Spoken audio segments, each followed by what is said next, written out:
मेरा नाम लक्ष्मण सिंह बघेल, ग्राम फपूंडा।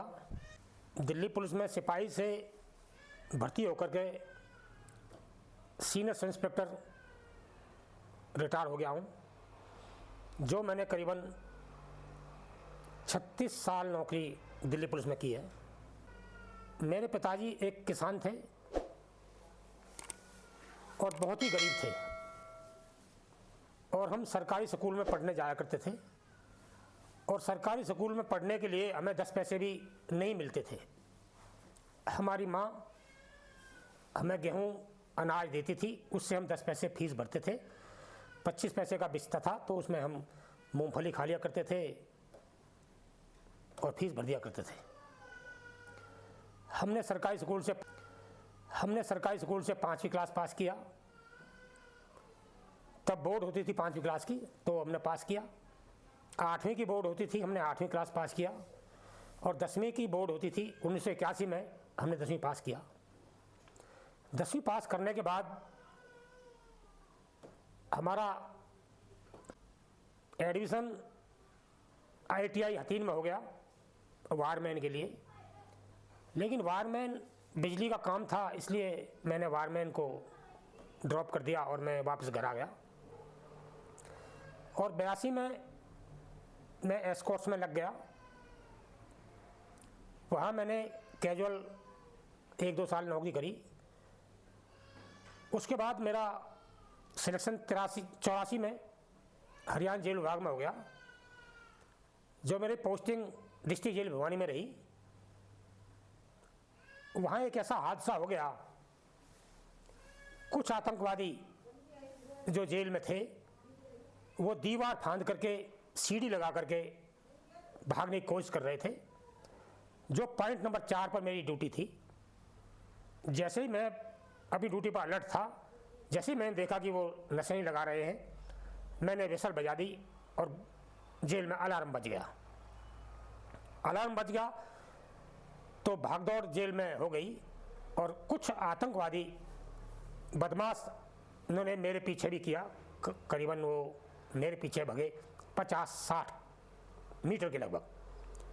तो दूसरे जो पॉइंट के लोग थे, दूसरे जो मौके के लोग थे, वो मेरे पास आ गए और उनको वहीं दबोच लिया गया। जब उनको पता चला कि ये लक्ष्मण सिंह बघेल ने जो है ये हादसा होने से रोक लिया है, तो मौके पे डिस्ट्रिक्ट भिवानी के SP आए, DC आए, पूरी फोर्स आई, और शाम तक करीबन 8 बजे के लगभग अम्बाला से हमारे जो रेंज के IG होते थे जेल के, वो भी आ गए। तो मेरी पेशी हुई। भाटला हमारे वहाँ SP होते थे, जेल के सुप्रिटेंडेंट होते थे। उन्होंने कहा कि हम आपको आउट ऑफ टर्न प्रमोशन देंगे,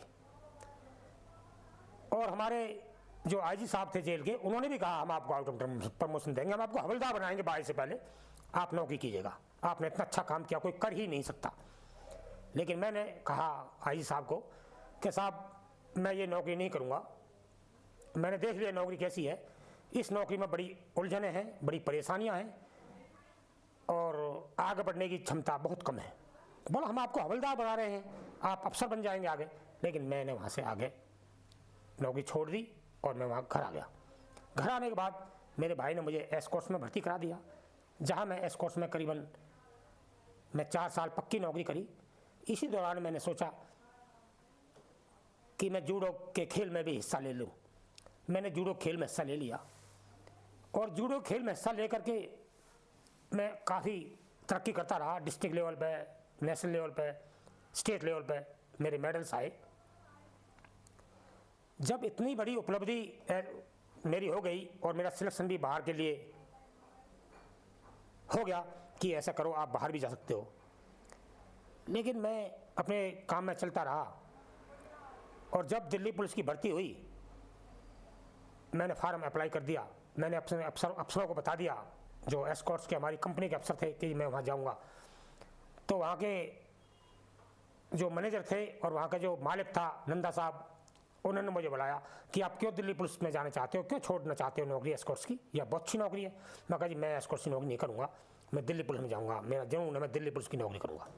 उन्होंने मुझे बहुत कोशिश किया, तो एस्कॉर्ट्स के लिए मैं बहुत मेडल्स लेके आया।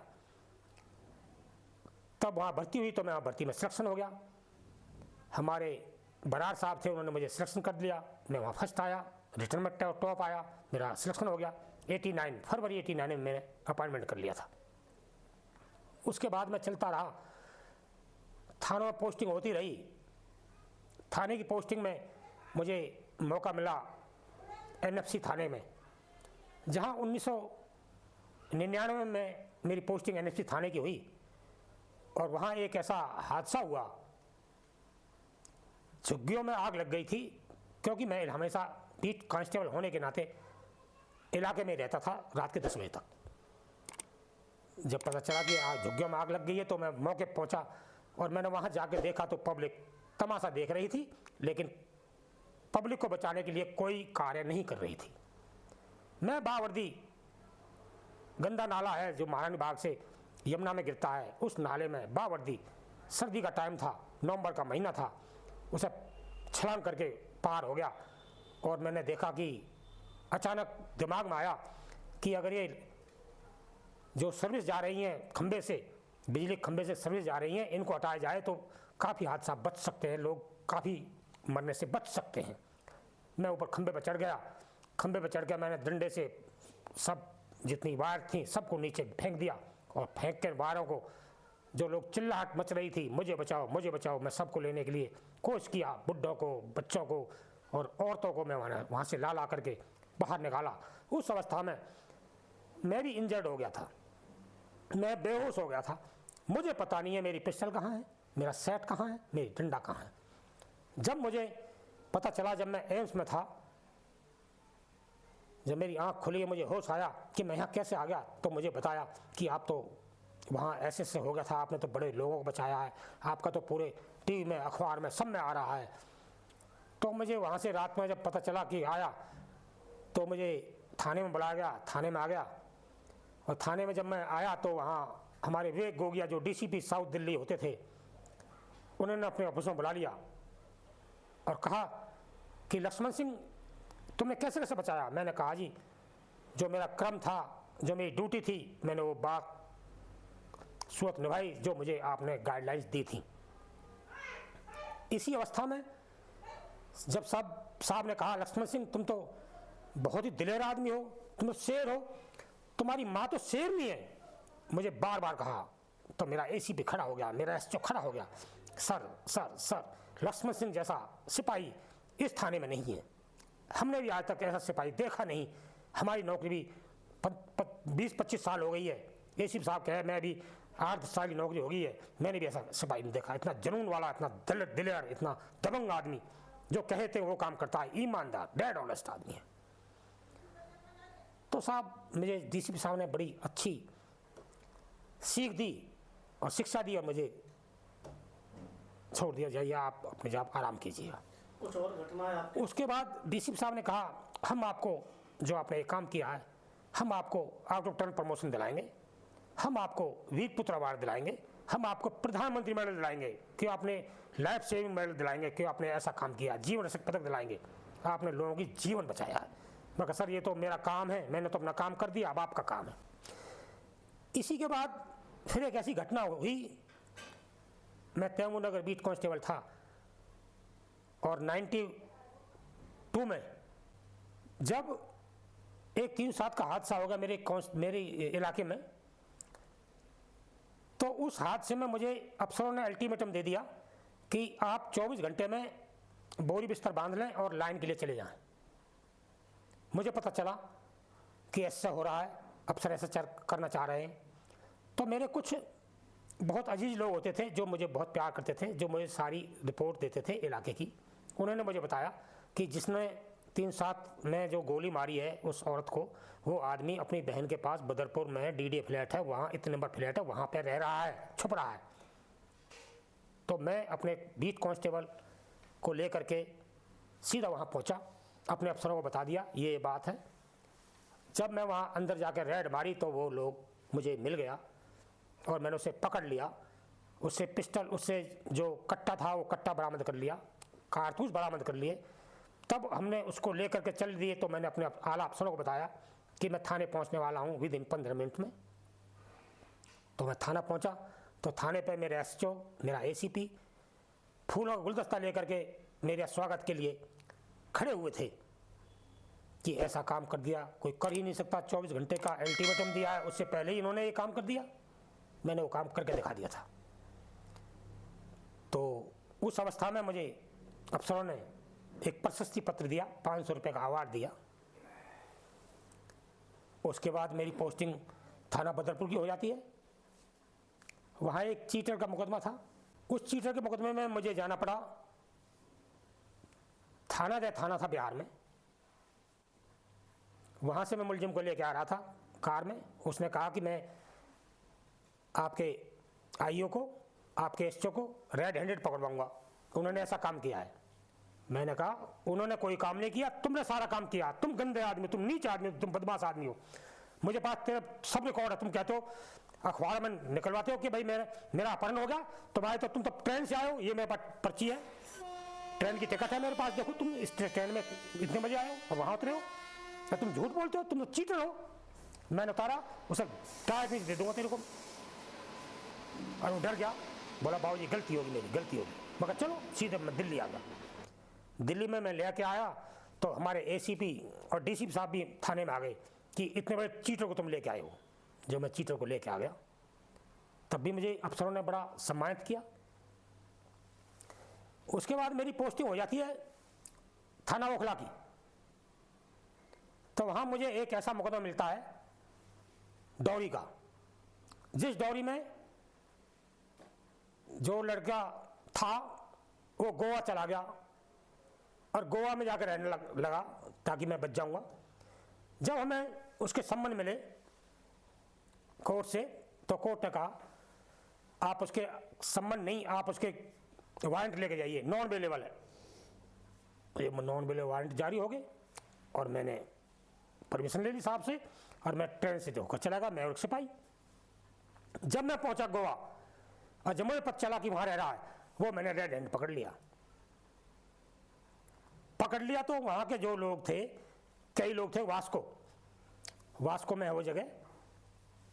तो कहने लगे जी आप 2 लाख 4 लाख 5 लाख रुपए ले लीजिए और आप ऐसे कीजिए, आप इसको छोड़ जाइए और कह दीजिए हमें नहीं मिला।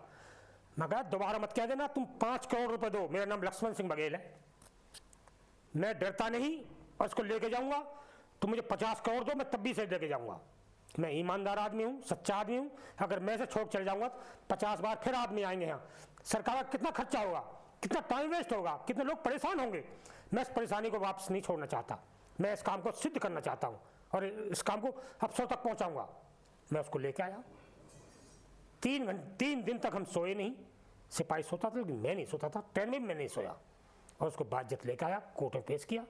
तब भी मुझे उस अवस्था में अफसरों ने बहुत रिकमेंडेड किया, मुझे ऑनर्ड किया, मुझे सम्मानित किया। और इसी अवस्था में जब ज्वाइंट सीपी ने मीटिंग ली तो ज्वाइंट सीपी ने मुझे 5000 रुपये का इनाम दिया कि एक लक्ष्मण सिंह बघेल है। तो मेरा डीसीपी बड़े रौब से बोला कि लक्ष्मण सिंह बघेल है जी, मेरा लक्ष्मण सिंह बघेल लेके आया। मैं खड़ा हुआ और मुझे 5000 रुपये का एप्रिशिएट किया, 5000 रुपये का इनाम दिया अमोदकंड साहब ने हमारे। सर मैं तो 5000 तो बहुत ज़्यादा था, मेरे लगता 5 रुपये ही बहुत थे। इनाम का 5 रुपये 5 करोड़ से भी ज़्यादा है। मैं तो उन लोगों में से हूँ, गर्दन कट सकती है लेकिन झुकेगी नहीं, झुकने नहीं चाहिए। ऐसा काम मत करो ज़िंदगी में कभी भी जो तुम में लज्जित हो। मैं तो जीवन में यही प्राप्त किया, पूरे जीवन में दिल्ली पुलिस में मैंने ये छवि प्राप्त करी कि मैं जब तक जिंदा रहूँगा, जब तक नौकरी करूँगा, ईमानदार की नौकरी करूँगा, सच्चाई की नौकरी करूँगा, कर्मठता की नौकरी करूँगा, आज्ञा के पालन की नौकरी करूँगा। मैंने वही नौकरी करी। युवाओं के लिए मैं ये संदेश देना चाहता हूँ कि युवाओं को पढ़ना चाहिए, उनको पढ़ने में पूरी ताकत लगा देनी चाहिए, पूरा अहम उनका पढ़ना होना चाहिए, उनका एम होना चाहिए। जैसा कि मेरा एम था कि एम था कि मैं दिल्ली पुलिस में भर्ती होऊंगा। मैंने एम करके दिखा दिया, मैं भर्ती हुआ दिल्ली पुलिस में। और मैंने जो मुझे मेडल मिलना था मेरे भाग में था। जेल में मुझे आउट ऑफ 10 प्रमोशन मिली थी, वो मुझे out of 10 promotion Delhi police में मिली। ये मेरा कर्म था। तो मैं ऐसे बच्चों को भी कहता हूँ, बच्चों आगे बढ़िए, हमें देख कर कुछ सीखिए हमसे। वही आदमी आगे बढ़ता है जो आदमी को सीखता है। और शिक्षा पे अपना फोकस रखिएगा। शिक्षा से ही आप IPS बन सकते हैं, IAS बन सकते हैं, कवि बन सकते हैं, उद्योगपति बन सकते हैं, डॉक्टर बन सकते हैं, और एक पत्रकार भी बन सकते हैं, एक एडिटर भी बन सकते हैं। धन्यवाद। हाँ जी, मैं अतर सिंह ASI हरियाणा पुलिस से रिटायरमेंट हूँ। और जो मेरा छोटा भाई है लक्ष्मण सिंह, पुलिस में इतना अच्छा काम किया दिल्ली पुलिस में, उन्होंने रिकॉर्ड तोड़ दिया। उन्होंने आउट ऑफ प्रमोशन ली, प्लेयर थे, बढ़िया थे, ईमानदार होनेस्ट आदमी थे, और वो अब भी समाज के लिए आगे अपना न्यौछावर करते हैं, धर्म पुण्य करते हैं। उसके बाद हर समाज के अंदर वो बुलाए जाते हैं, हर समाज में वो अपनी बात करते हैं। थैंक यू, बहुत बहुत धन्यवाद। मेरा नाम रघुवर है, और जो हमारे लक्ष्मण सिंह थानेदार साहब हैं, वो समाज के लिए बहुत अच्छा काम कर रहे हैं। उन्होंने चौपाल के लिए भी, वृद्धाश्रम के लिए भी सरपंच से, जिला परिषद से पैसे अलॉट कराए हैं, और वो समाज के हर काम में अपनी अच्छी रुचि रखते हैं, और समाज के लिए हर टाइम मतलब कोई ना कोई काम करने के लिए वो लगे ही रहते हैं।